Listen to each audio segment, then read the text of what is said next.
மாநிலங்களவை உறுப்பினரான பிறகு முதல்வர் பதவியை நிதிஷ்குமார் ராஜினாமா செய்வார் என தெரிவித்துள்ள ஜேடியு மூத்த தலைவர் விஜய் சௌத்ரி இன்னும் 2-3 நாட்கள் பொறுத்திருங்கள் என செய்தியாளர்களிடம் கேட்டுக்கொண்டார்.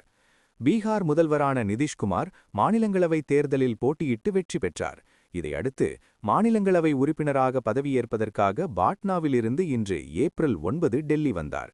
அவருடன் பீகார் அமைச்சரும் ஜேடியு மூத்த தலைவருமான விஜய் சௌத்ரியும் உடன் வந்தார்.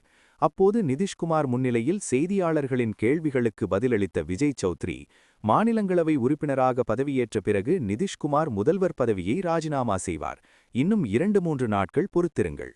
பீகாரில் கடந்த 20 ஆண்டுகளாக நிதிஷ்குமார் ஆற்றிய பணிகளை நாங்கள் முன்னெடுத்துச் செல்வோம் என்று என்டிஏ கூட்டணியும் பாஜக தலைவர்களும் கூட்டணியிலுள்ள பிற கட்சிகளின் தலைவர்களும் ஒருமித்த குரலில் பேசுகிறார்கள். பிற மாநிலங்களும் பின்பற்றும் வகையிலான நிதிஷ் மாடல் நிர்வாகத்தின் மூலம் பீகார் எட்டியுள்ள உயரங்களை அடிப்படையாக கொண்டே நாங்கள் தொடர்ந்து பயணிப்போம். நிதிஷ்குமாரின் மரபை நாங்கள் தொடர்ந்து முன்னெடுத்துச் செல்வோம் என தெரிவித்தார். நிதிஷ்குமாரின் மகன் நிஷாந்த் குமார் குறித்த கேள்விக்கு பதிலளித்த விஜய் சௌத்ரி, நிஷாந்த் குமார் ஏற்கனவே கட்சியில் இணைந்துவிட்டார், அவர்கள் கட்சியில் தீவிரமாக பணியாற்றுவார் என்றார்.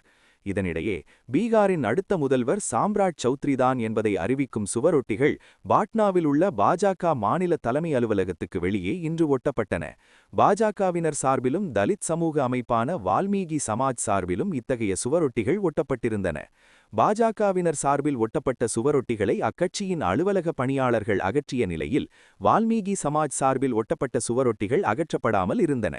சுவரொட்டிகள் குறித்து விளக்கமளித்த பாஜக மாநில ஊடக பொறுப்பாளர் டேனிஷ் இக்பால், இந்த சுவரொட்டிகளை ஒட்டியது யார் என்று எங்களுக்கு தெரியாது. இந்த தருணத்தில் எங்களால் ஒன்றை மட்டுமே கூற முடியும். அதாவது, கட்சியின் மரபுப்படி அடுத்த முதல்வர் யார் என்பதை தீர்மானிக்கும் முடிவு கூட்டாகவே எடுக்கப்படும் என கூறினார்.